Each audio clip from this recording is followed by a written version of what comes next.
আজি সমগ্ৰ দেশৰ বাবে আৰু অসমৰ বাবে আৰু বিশেষভাৱে ৰঙিয়াৰ বাবে অত্যন্ত এটা আনন্দৰ দিন, বিশেষকৈ ৰেল যাত্ৰীসকলৰ বাবে যে আজি সমগ্ৰ দেশত বন্দে ভাৰত স্লিপাৰ যি ট্ৰেইন, সেই ট্ৰেইনৰ আজি শুভাৰম্ভণি কৰিছে দেশৰ যশস্বী প্ৰধানমন্ত্ৰী নৰেন্দ্ৰ মোদী ডাঙৰীয়াই।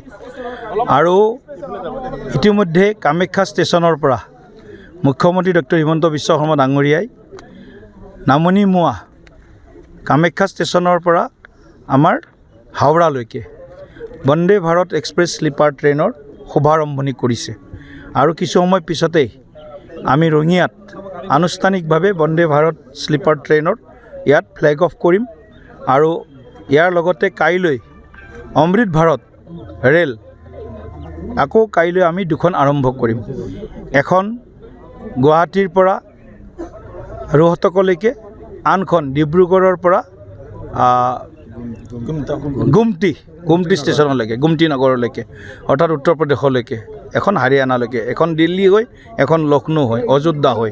গতিকে এই দুখন ট্ৰেইনৰ কালি সুবিধা অসমবাসীয়ে লাভ কৰিব। লগতে আৰু বিভিন্ন ভাৰতবৰ্ষৰ বিভিন্ন ট্ৰেইন আজি প্ৰধানমন্ত্ৰী ডাঙৰীয়াই উদ্বোধন কৰিছে। গতিকে আমি খুব আনন্দিত যে দৰং ওদালগুৰি লোকসভা সমষ্টিৰ সাংসদ হিচাপে এই দুইখন ট্ৰেইনৰ ষ্টপেজ আমি ৰঙিয়াত পাইছোঁ।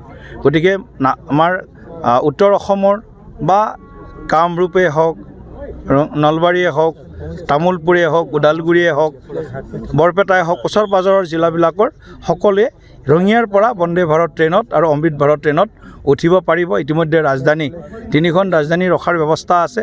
এখন ৰাজধানী 503খন ৰখোৱাৰ এতিয়া হোৱা নাই, সেইখনৰ কাৰণে প্ৰয়াস চলি আছে।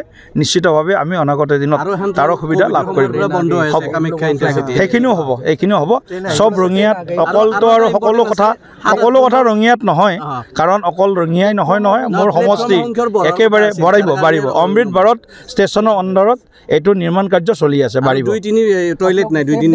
2-3 नंबर टॉयलेट नहीं, मैं अच्छे DRM को कैसे 2-3 प्लेटफॉर्म में टॉयलेट नहीं है, वो थोड़ा बना करके जरूर कर दें।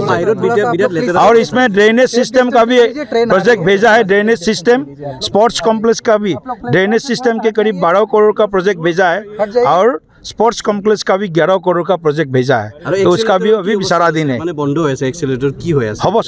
सब सीखा से যিকোনো খবৰৰ বাবে যোগাযোগ কৰক আমাৰ এই নম্বৰত 9181 307 221।